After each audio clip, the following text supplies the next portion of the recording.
الحمد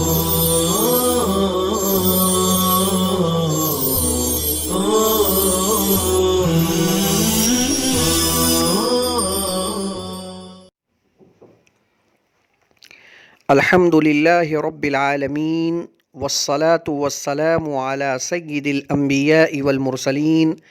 وعلی آلہ واصحابہ اجمعین اما بعد۔ بسم اللہ الرحمن الرحیم۔ کتاب الحجری، یہ کتاب قولی تصرفات سے روکنے کے بیان میں ہے۔ عزیز طلبہ، کتاب الحجر کی ماقبل سے مناسبت یہ ہے کہ ماقبل میں مصنف علیہ الرحمہ نے رہن کے تفصیلی مسائل کو بیان فرمایا، اور رہن کا مفہوم آپ حضرات سمجھ ہی چکے ہیں کہ راہن شیء مرہون میں باوجود اس کی ملکیت ہونے کے تصرف سے رک جاتا ہے، یعنی اسے شیء مرہون میں تصرف کا اختیار نہیں ہوتا ہے۔ یہ جو راہن شیء مرہون میں تصرف سے رکتا ہے اس کا رکنا حسن ہے، اور کتاب الحجر میں جو تصرف سے رکنے کا معنی ہے وہ حکمن ہے۔ معلوم ہوا کہ مصنف علیہ الرحمہ نے پہلے اس حجر کا بیان کیا جس میں حسن رکنے کا معنی تھا، اور اب اس حجر اور پابندی کا بیان مصنف علیہ الرحمہ کتاب الحجر میں کر رہے ہیں جس میں حکمن رکنے کا معنی ہے۔ حجر کے لغوی معنی آتے ہیں روکنے کے، اور اصطلاح شرع میں کسی تصرف قولی سے روک دینے کو حجر کہتے ہیں۔ بالفاظ دیگر آپ یوں بھی سمجھ سکتے ہیں کہ خرید و فروخت اور معاملات کرنے سے کسی کو روک دینا تاکہ دوسرے کو نقصان نہ پہنچے، جیسے بچے اور مجنون کو معاملات یعنی بیع و شراء سے روک دینا تاکہ ان کے ذمہ داران کو، ان کے اولیاء کو ان کی بیوقوفی اور کم عقلی کی وجہ سے کوئی نقصان نہ پہنچے۔ جہاں تک حجر کے ثبوت کا مسئلہ ہے تو کتاب اللہ میں صاف طور پر اللہ رب العزت نے ارشاد فرمایا سورہ نساء میں، وَلَا تُؤْتُوا السُّفَهَاءَ أَمْوَالَكُمُ الَّتِي جَعَلَ اللَّهُ لَكُمْ قِيَامًا وَارْزُقُوهُمْ فِيهَا وَاكْسُوهُمْ وَقُولُوا لَهُمْ قَوْلًا مَّعْرُوفًا وَابْتَلُوا الْيَتَامَى حَتَّى إِذَا بَلَغُوا النِّكَاحَ فَإِنْ آنَسْتُم مِّنْهُمْ رُشْدًا فَادْفَعُوا إِلَيْهِمْ أَمْوَالَهُمْ۔ اس آیت کریمہ میں صاف طور پر اللہ رب العزت نے یہ ارشاد فرمایا کہ نابالغ یتیم میں چونکہ عقل اور سمجھ کم ہوتی ہے، اس وجہ سے ان کا مال ان کے حوالے نہ کیا جائے، البتہ ان کی ضروریات اور لابدی حاجات کو ان کے مال سے پورا کیا جائے اور ان کے ساتھ بھلائی کا معاملہ کیا جائے، اور انہیں آزماتے رہیں جب یہ بالغ ہو جائیں، نکاح کے قابل ہو جائیں اور ان میں درستگی اور صلاحیت کے آثار محسوس ہوں، ظاہر ہو جائیں، تو اب ان کا مال ان کے حوالے کر دیا جائے۔ مصنف علیہ الرحمہ نے کتاب الحجر کے تحت سب سے پہلی عبارت جو ذکر فرمائی ہے وہ ہے الاسباب الموجبۃ للحجر ثلاثۃ الصغر والرق والجنون۔ وہ اسباب جو حجر یعنی پابندی کو ثابت کرتے ہیں تین ہیں۔ نمبر ایک الصغر بچپنا، والرق رقیت یعنی غلامی، والجنون اور پاگل پن۔ ولا يجوز تصرف الصغیر الا باذن ولیہ، نابالغ بچے کا تصرف جائز نہیں ہے مگر اس کے ولی کی اجازت سے۔ ولا يجوز تصرف العبد الا باذن سیدہ، اور غلام کا تصرف کرنا جائز نہیں ہے مگر اپنے آقا کی اجازت سے۔ ولا يجوز تصرف المجنون المغلوب على عقله بحال، اور ایسے مجنون کا تصرف کرنا کسی بھی حال میں جائز نہیں ہے جس کی عقل مغلوب ہو۔ وَمَن بَاعَ مِنْ هَؤُلَاءِ شَيْئًا أَوِ اشْتَرَاهُ، ان لوگوں میں سے جو کوئی چیز بیچے یا خریدے، وَهُوَ يَعْقِلُ الْبَيْعَ وَيَقْصِدُهُ، اس حال میں کہ وہ معاملے کو سمجھ رہا ہو اور اس کا قصد و ارادہ کر رہا ہو، فَالْوَلِيُّ بِالْخِيَارِ، تو ولی یعنی ذمہ دار کو اختیار ہوگا، ان شاء اجازہ اذا كان فیہ مصلحۃ، اگر چاہے تو وہ بے کو نافذ کر دے جب کہ اس میں وہ کوئی مصلحت دیکھے، وَإِن شَاءَ فَسَخَهُ، اور اگر چاہے تو بے کو فسخ کر دے۔ عزیز طلبہ، اس عبارت کی وضاحت سے پہلے یہ سمجھ لیں کہ کسی بھی معاملے میں تصرف شرعی کے لیے ملکیت کا ہونا اور عقل کا ہونا ضروری ہے۔ مصنف علیہ الرحمہ نے اسباب حجر جو 3 گنائے ہیں اس میں اگر تھوڑا سے غور کر لیں تو مفہوم واضح ہو جائے گا کہ اسباب حجر 3 ہیں جن سے حجر یعنی پابندی لاگو کی جاتی ہے اور انسان کو معاملات یعنی بیع و شراء سے روک دیا جاتا ہے۔ نمبر 1، صغر سنی، چونکہ کم عمری کی وجہ سے، نابالغ ہونے کی وجہ سے عقل کم ہوتی ہے اور تصرفات کے لیے عقل کامل کا ہونا ضروری ہے تاکہ اپنی ذات کو یا کسی اور کو نقصان سے بچا سکے۔ اس وجہ سے اسباب حجر میں سے ایک سبب حجر بچپنا صغر ہے، اور نمبر 2 پر ہے مجنون۔ اس کے اندر تو عقل بالکل بھی نہیں ہوتی، اس وجہ سے تصرف شرعی کے لیے عقل کے نہ ہونے کی وجہ سے اس کا بھی تصرف کرنا درست نہیں ہے، تو یہ بھی اسباب حجر میں سے ایک سبب ہے۔ تیسرا، غلام یا باندی ہونا، بالغ ہونے کی وجہ سے ان کے اندر عقل تو کامل ہوتی ہے لیکن ان کے پاس جو کچھ ہوتا ہے وہ سب کا سب آقا کا ہوتا ہے، ان کے اندر مالک بننے کی اہلیت ہی نہیں ہے، اور تصرف کے لیے صفت مالک کا ہونا ضروری ہے۔ اسی لیے مصنف علیہ الرحمہ نے ولا یجوز کہہ کر اگلی 3 عبارتوں کے اندر تصرف کے عدم جواز کا حکم بیان کیا کہ نابالغ کا تصرف کرنا جائز نہیں، غلام کا تصرف کرنا جائز نہیں، اور مجنون کا تصرف کرنا جائز نہیں۔ لیکن اگر نابالغ بچہ جو کم عقلی کے باوجود اگر کوئی ایسا معاملہ کر لے جس کے اندر نفع ہو اور اس کے اندر کوئی مصلحت ہو اور ولی اس کی اجازت دے دے تو ولی کی اجازت کی وجہ سے اب یہ تصرف نافذ ہو جائے گا۔ اسی طرح غلام پر بھی حجر ہے، لیکن اگر غلام نے کوئی ایسا معاملہ کر لیا جس میں آقا کا نفع ہے اور آقا اس کے اندر کوئی مصلحت دیکھ رہا ہے اور آقا اس بیع کی اجازت دے دے تو اذن سید آقا کی اجازت کی وجہ سے اب یہ تصرف نافذ ہو جائے گا۔ اسی طرح مجنون کی 2 قسمیں ہیں، ایک وہ مجنون جو کبھی دیوانہ ہوتا ہے اور کبھی اس کے اندر عقل کا عود ہوتا ہے، اور ایک وہ مجنون جس کی عقل مغلوب ہوتی ہے، اس کو کبھی بھی عقل نہیں آتی۔ تو مصنف علیہ الرحمہ نے سب سے پہلے تو اس مجنون کے تصرف کو بالکل ناجائز قرار دے دیا جس کی عقل مغلوب ہوتی ہے، ولا یجوز تصرف المجنون المغلوب علی عقلہ بحال، لیکن ومن باع من ہؤلاء شیئا میں ہؤلاء اس میں اشارہ جمع لا کر اس مجنون کو بھی نابالغ بچہ اور غلام کے ساتھ شامل کر کے مسئلہ بیان فرما رہے ہیں کہ اگر ان تینوں میں سے کوئی خرید و فروخت کر لے، نابالغ بچہ خرید و فروخت کر لے یا غلام خرید و فروخت کا معاملہ کر لے، یا ایسا مجنون جس کے اندر عقل کا عود ہو چکا ہو اور ان تینوں میں سے کوئی بھی بیع و شراء کا معاملہ کر لے، اس حال میں کہ وہ عقد کو سمجھ رہا ہو، اس کا قصد و ارادہ کر رہا ہو اور ان کے ذمہ داران، ان کے اولیاء آقا اس کے اندر کوئی مصلحت دیکھ رہے ہوں، تو اب ایسی صورت میں اس کا تصرف کرنا نافذ ہوگا۔ فَهَذِهِ الْمَعَانِ الثَّلَاثَةُ تُوجِبُ الْحَجَرَ فِي الْأَقْوَالِ دُونَ الْأَفْعَالِ، یہ 3 اسباب پابندی کو ثابت کرتے ہیں اقوال میں نہ کہ افعال میں۔ وَأَمَّا الصَّبِيُّ وَالْمَجْنُونُ لَا تَصِحُّ عُقُودُهُمَا وَلَا إِقْرَارُهُمَا وَلَا يَقَعُ طَلَاقُهُمَا وَلَا إِعْتَاقُهُمَا، بہرحال نابالغ بچہ اور مجنون تو ان کا عقد کرنا اور ان کا اقرار کرنا صحیح نہیں ہے، اور نہ ہی ان کی طلاق واقع ہوگی اور نہ ہی ان کا آزاد کرنا واقع ہوگا۔ فَإِنْ أَتْلَفَا شَيْئًا، پس اگر یہ کسی کی کوئی چیز کو ہلاک کر دیں، لَزِمَهُمَا زَمَانُهُ، تو ان دونوں پر اس کا زمان نافذ ہوگا، لازم ہوگا۔ اس عبارت میں مصنف علیہ الرحمہ یہ بیان فرما رہے ہیں کہ یہ جو اسباب حجر ثلاثہ ہیں، ان کے ذریعے حجر ثابت ہوں گے اقوال میں، افعال میں نہیں۔ لیکن یہاں یہ یاد رکھیں کہ اقوال کی بھی 3 قسمیں ہیں اور تینوں قسموں کا حکم الگ ہے۔ نمبر 1 وہ اقوال جن میں فائدہ بھی ہو سکتا ہے، فائدے کا احتمال بھی ہے اور نقصان کا بھی احتمال ہے، دونوں باتوں کا احتمال ہے،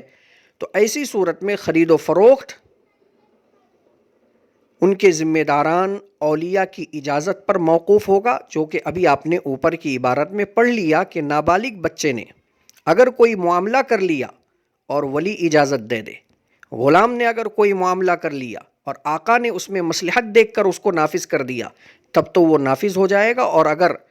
اس میں کوئی نقصان ہو، مصلحت نہ ہو، اور ان کے اولیاء ذمہ داران اگر اسے فسخ کر دیں، رد کر دیں، کینسل کر دیں، تو وہ کینسل ہو جائے گا۔ معلوم یہ ہوا کہ پہلا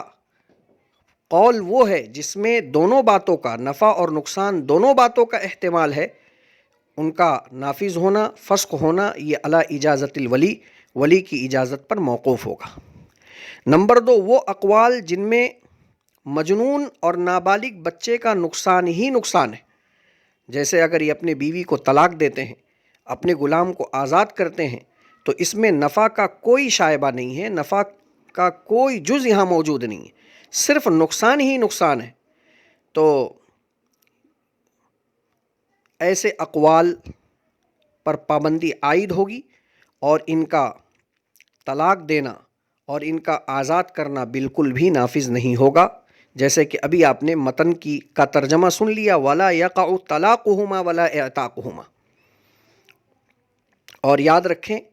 یہ جو عبارت میں اقوال پر پابندی کے ثبوت کا حکم لگایا جا رہا ہے، تو اقوال سے یہی دونوں قسمیں مراد ہیں۔ تیسرا وہ قول جس میں بچہ اور مجنون کا فائدہ ہی فائدہ ہے، جیسے اگر کوئی شخص نابالغ بچے کو اور مجنون کو ہدیہ دے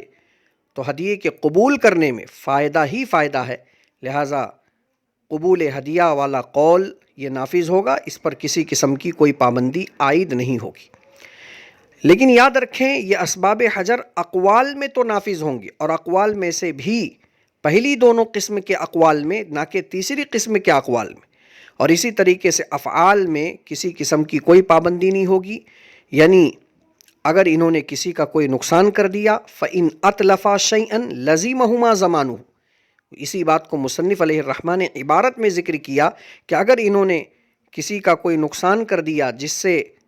مثال کے طور پر کسی کی سائیکل توڑ دی، کسی کی بائک کو توڑ دیا اور اس میں نقصان ہو گیا، تو اب اس نقصان کا تاوان ان دونوں پر لازم ہوگا، کیونکہ افعال میں کوئی حجر نہیں ہے۔ البتہ ایسے افعال جن سے حدود و قصاص لازم ہوتے ہیں وہ مجنون اور بچے پر لازم نہیں ہوں گے، کیونکہ آپ نے اصول اور قاعدہ پڑھ لیا ہے، الحدود والقصاص تندری بالشبہات، کہ حدود اور قصاص یہ شبہات سے ساقط ہو جایا کرتے ہیں، اور یہاں یہ شبہہ ہو سکتا ہے کہ مجنون اور بچے نے کسی شبہے کے پیش نظر یہ عمل کر لیا ہو، اس وجہ سے اس شبہے کے پیدا ہونے کی وجہ سے حدود اور قصاص ان پر لازم نہیں ہوں گے، باقی افعال میں کسی قسم کی کوئی پابندی عائد نہیں ہوگی۔ وَأَمَّا الْعَبْدُ فَأَقْوَالُهُ نَافِذَةٌ فِي حَقِّ نَفْسِهِ غَيْرُ نَافِذَةٍ فِي حَقِّ مَوْلَاهُ۔ بہرحال غلام تو اس کے اقوال اس کی ذات کے حق میں نافذ ہوں گے اور اس کے آقا کے حق میں نافذ نہیں ہوں گے۔ فَإِنْ أَقَرَّ بِمَالٍ لَزِمَهُ بَعْدَ الْحُرِّيَّةِ وَلَمْ يَلْزَمْهُ فِي الْحَالِ، پس اگر غلام کسی مال کا اقرار کرتا ہے تو یہ مال اس پر آزادی کے بعد لازم ہوگا، فی الحال لازم نہیں ہوگا۔ وَإِنْ أَقَرَّ بِحَدٍّ أَوْ قِصَاصٍ لَزِمَهُ فِي الْحَالِ، اور اگر غلام کسی حد یا قصاص کا اقرار کرتا ہے تو یہ اس پر فی الحال لازم ہوگا۔ وَلَا يَقَعُ طَلَاقُ مَوْلَاهُ عَلَى إِمْرَأَتِهِ، اور غلام کے آقا کی طلاق غلام کے بیوی پر واقع نہیں ہوگی۔ مصنف علیہ الرحمٰن نے نابالغ بچے اور مجنون کو لے کر حکم بیان کر دیا، غلام کا مسئلہ باقی تھا، تو ان متون میں مصنف علیہ الرحمٰن نے اس کی بھی وضاحت فرمائی کہ غلام کے اقوال اس کی ذات کے حق میں نافذ ہوں گے، یہی وجہ ہے کہ غلام اگر اپنی بیوی کو طلاق دے تو طلاق واقع ہو جاتی ہے، کیونکہ غلام میں عقل کامل ہے، البتہ اس کے آقا کے حق میں یہ اقوال نافذ نہیں ہوں گے۔ اسی لیے آپ نے مسئلہ پڑھ لیا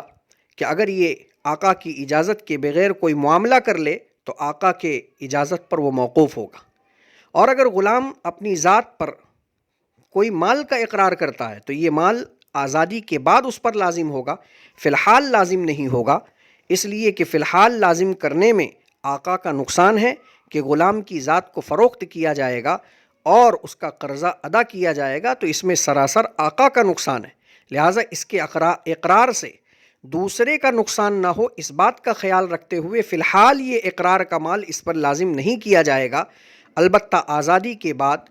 اس کے اوپر یہ اقرار شدہ مال کو لازم کر دیا جائے گا۔ اور اگر غلام کسی حد یا قصاص کا اقرار کرتا ہے، ایسے جرم کا اقرار کرتا ہے جس کی وجہ سے حد یا قصاص لازم ہو جاتا ہے، مثلا اقرار کرتا ہے کہ میں نے شراب پیا یا کسی کو جان بوجھ کر قتل کیا، تو یہ سزائیں فی الحال لازم کر دی جائیں گی، کیونکہ ان جرموں کی وجہ سے غلام کی جان خطرے میں ہے، اور غلام کی جان کا خطرے میں ہونا یہ غلام کا پرسنلی نقصان ہے، یہ اس کا اپنا ذاتی نقصان ہے،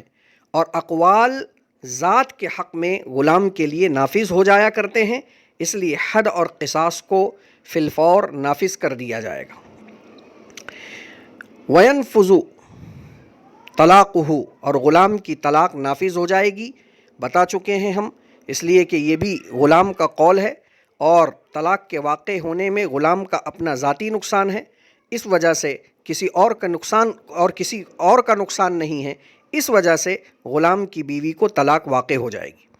البتہ اگر غلام کا آقا غلام کی بیوی کو طلاق دیتا ہے تو طلاق واقع نہیں ہوگی، اس لیے کہ طلاق کے واقع ہونے کے لیے شوہر کا ہونا ضروری ہے، اور غلام کا آقا غلام کی بیوی کا شوہر نہیں ہے۔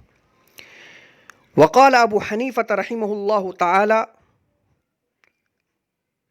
لا احجر علی السفیہ اذا كان عاقلا بالغا حرا، حضرت امام اعظم ابو حنیفہ رحمۃ اللہ علیہ فرماتے ہیں میں بے وقوف پر پابندی نہیں لگاؤں گا جبکہ وہ عاقل ہو، بالغ ہو، آزاد ہو، وتصرفہ فی مالہ جائز، اور اس کے مال میں تصرف کرنا جائز ہوگا، وان کان مبذرا مفسدا، اور اگر وہ فضول خرچی کرنے والا ہو، فساد کرنے والا ہو، یتلف مالہ فیما لا غرض لہ فیہ ولا مصلحۃ، وہ اپنے مال کو ایسی جگہ میں خرچ کرتا ہو جہاں کوئی غرض وابستہ نہ ہو اور نہ ہی کوئی مصلحت ہو، مثل ان یتلفہ فی البحر او یحرقہ فی النار، مثال کے طور پر وہ اپنے مال کو سمندر میں ہلاک کرتا ہو یا آگ میں جلا کر خاکستر کر دیتا ہو، الا انہ قال، مگر یہ کہ حضرت امام ابو حنیفہ رحمۃ اللہ علیہ فرماتے اذا بلغ الغلام غیر رشید، جب لڑکا بے وقوفی کی حالت میں بالغ ہو، لم یسلم الیہ مالہ، تو اس کا مال اس کے حوالے نہیں کیا جائے گا، حتی یبلغ 25 سنہ، یہاں تک کہ وہ 25 سال کا ہو جائے، وَإِن تَصَرَّفَ فِيهِ قَبْلَ ذَلِكَ نَفَذَ تَصَرُّفُهُ، اور اگر وہ اس میں اس سے پہلے تصرف کر لے تو اس کا تصرف نافذ ہوگا، فَإِذَا بَلَغَ 25 سنہ، چنانچہ جب یہ لڑکا 25 سال کی عمر کو پہنچ جائے، سلم الیہ مالہ، تو اس کا مال اس کے حوالے کر دیا جائے گا، وَإِن لَمْ يُونَسْ مِنْهُ الرُّشْدُ، گرچہ اس سے درستگی اور صلاح کے آثار ظاہر نہ ہوئے ہوں۔ وقال ابو یوسف رحمہ اللہ تعالی ومحمد رحمہ اللہ تعالی یحجر علی سفیہ، حضرات صاحبین رحمہم اللہ فرماتے ہیں بے وقوف پر پابندی عائد کی جائے گی، ویمنع من التصرف فی مالہ، اور اس کو تصرف سے روک دیا جائے گا اس کے مال میں، فإن باع لم ینفذ بیعہ فی مالہ، پس اگر وہ کوئی چیز فروخت کرتا ہے تو اس کی بے نافذ نہیں ہوگی اس کے مال میں، وَإِن كَانَ فِيهِ مَصْلِحَةً أَجَازَهُ الْحَاكِمُ، اور اگر اس میں کوئی مصلحت ہو تو حاکم اس کی اجازت دے گا، اس بے کو نافذ کرے گا۔ عزیز طلبہ، مصنف علیہ الرحمہ اب تک ان اسباب حجر کا بیان کر رہے تھے جو متفق علیہ تھے، صغر، جنون اور رقیت، ان کے اسباب حجر ہونے میں کوئی اختلاف نہیں تھا، جو عبارت میں نے پڑھی اور اس کا ترجمہ کیا، اس میں ایک چوتھے سبب حجر کا بیان ہے، جسے سفاہت کہتے ہیں، نادانی اور بے وقوفی کہتے ہیں۔ اس کے سبب حجر ہونے اور نہ ہونے میں امام ابو حنیفہ اور صاحبین رحمہم اللہ کا اختلاف ہے۔ حضرت امام اعظم ابو حنیفہ رحمۃ اللہ علیہ فرماتے ہیں کہ اگر کوئی شخص آزاد عاقل بالغ ہے لیکن وہ بے وقوف یعنی نادان ہے، فضول خرچی کرتا ہے، بے محل اپنا پیسہ خرچ کرتا ہے، ایسی جگہوں میں خرچ کرتا ہے جس میں نہ دین کا فائدہ نہ دنیا کا فائدہ، نہ ہی کوئی غرض اور نہ ہی کوئی مصلحت ہے، تو حضرت امام ابو حنیفہ فرماتے ہیں چونکہ تصرف کے لیے آزاد عاقل اور بالغ کا ہونا ضروری ہے، اور یہ تینوں چیزیں بے وقوف میں موجود ہیں، اس وجہ سے اس پر کسی قسم کی کوئی پابندی عائد نہیں کی جائے گی۔ وَإِن تَصَرَّفَ فِيهِ قَبْلَ ذَلِكَ نَفَذَ تَصَرُّفُهُ، اگر وہ کوئی بھی تصرف کرتا ہے تو اس کا تصرف نافذ ہوگا، البتہ اس کا مال اس کے حوالے نہیں کیا جائے گا جبکہ وہ اپنے مال کو ایسی جگہ پر خرچ کرتا ہو جہاں نہ کوئی غرض ہو نہ مصلحت ہو۔ مصنف نے اس کی مثال پیش کی کہ مثلاً وہ سمندر میں مال کو غرق کر دیتا ہے، آگ میں جلا کر خاکستر کر دیتا ہے، تو اب اس کا مال فرماتے ہیں اس کے حوالے نہیں کیا جائے گا۔ لم یسلم الیہ مالہ، کب تک نہیں کیا جائے گا؟ حتی یبلغ 25 سنہ، جب تک کہ وہ 25 سال کا نہ ہو جائے، اور جب وہ 25 سال کا ہو جائے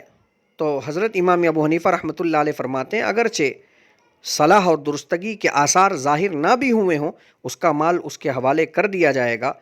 حضرت امام ابو حنیفہ 25 سال میں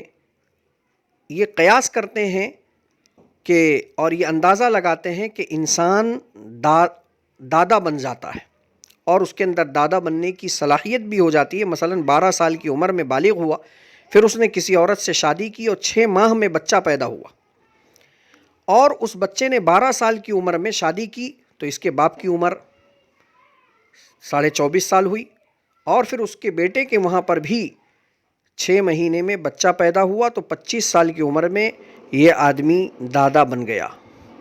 اور 25 سال کے بعد اب مال کے روکنے میں کوئی فائدہ نہیں ہے، اس لیے 25 سال کے بعد اس کا مال اس کے حوالے کر دیا جائے گا۔ جبکہ صاحبین رحمہم اللہ فرماتے ہیں کہ نادان بے وقوف پر حجر یعنی پابندی عائد کی جائے گی، اس کے مال میں اس کو تصرفات سے روک دیا جائے گا، اور اگر وہ کوئی تصرف بھی کرتا ہے تو اس کا تصرف کو نافذ نہیں مانا جائے گا، البتہ اگر اس میں کوئی مصلحت ہے تو حاکم اس کو نافذ کرے گا۔ یہ حضرات یہ دلیل پیش کرتے ہیں کہ حضرت معاذ پر زیادہ خرچ کرنے کی وجہ سے جناب نبی پاک صلی اللہ علیہ وسلم نے حجر یعنی پابندی کو عائد کیا تھا۔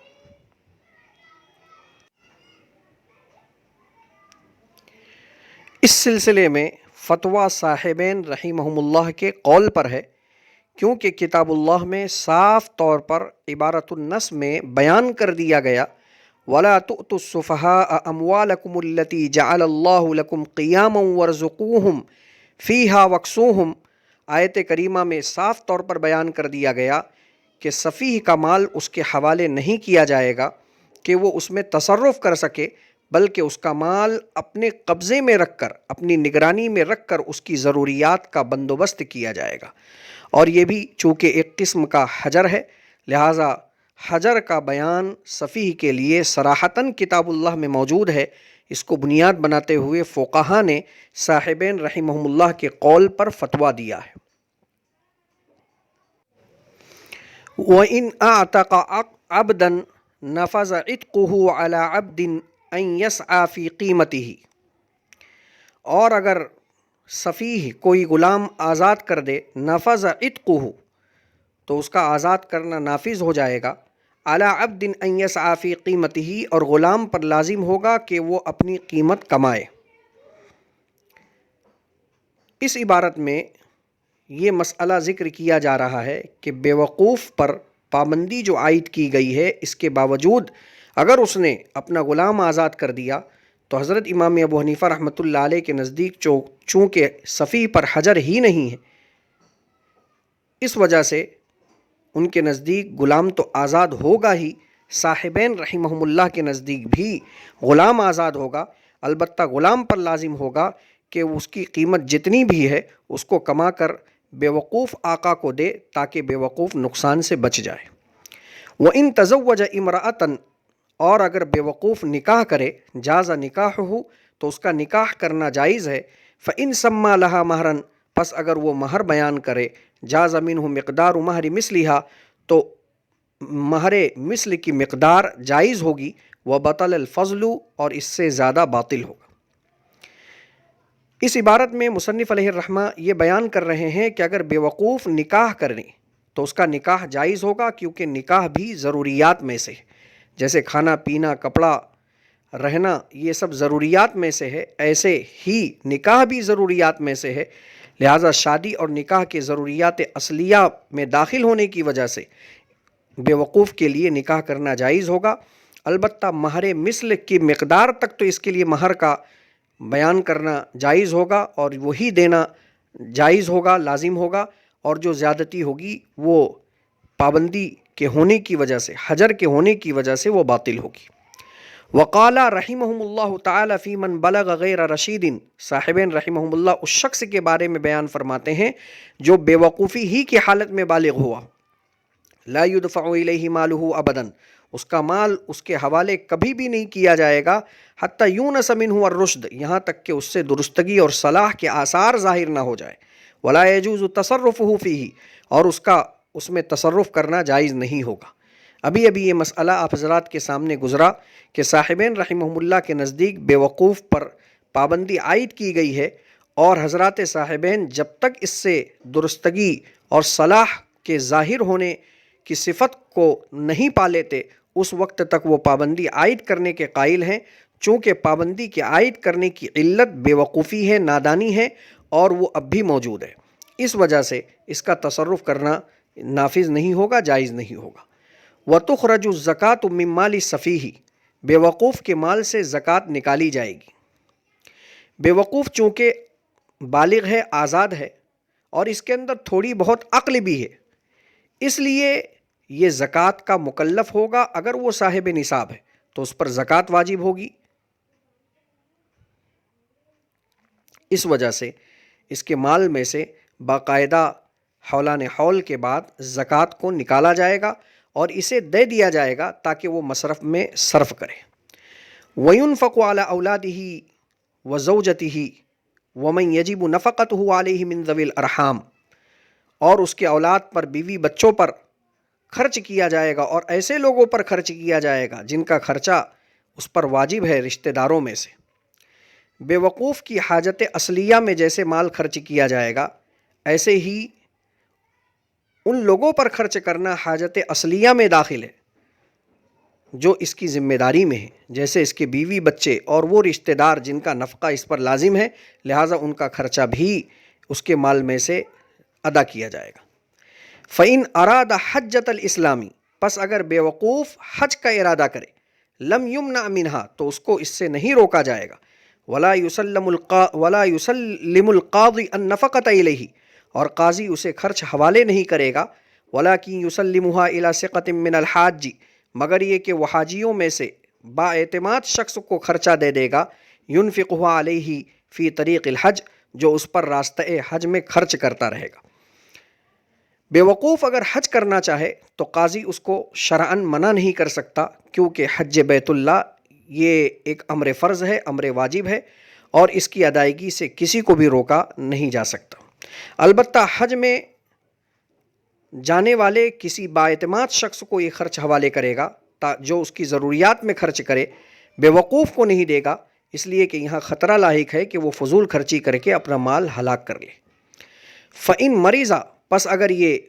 بے وقوف بیمار ہو جائے، فَأَوْصَى بِوَصَايَا فِي الْقُرَبِ وَأَبْوَابِ الْخَيْرِ، اور نیک افعال اور اچھے کاموں کے لیے کچھ وصیت کر جائے، جاز ذلک من ثلث مالہ، تو یہ وصیت اس کے تہائی مال میں سے، 1/3 میں سے نافذ ہوگی۔ اس عبارت میں مصنف علیہ الرحمہ یہ ذکر کر رہے ہیں کہ بے وقوف قریب المرغ میں ہو اور انتقال کا وقت قریب ہو، اور خیر کے کاموں کے لیے اگر کچھ وصیت کر جائے تو اس کی وصیت کو شرعاً نافذ اور جائز مانا جائے گا، لیکن یہ وصیت اس کے تہائی مال سے پوری کی جائے گی، بقیہ 2/3 علی حسب قواعد الشرعیہ وارثین میں تقسیم کر دیا جائے گا۔ اکتفی علی ھذا القدر۔ السلام علیکم ورحمۃ اللہ وبرکاتہ۔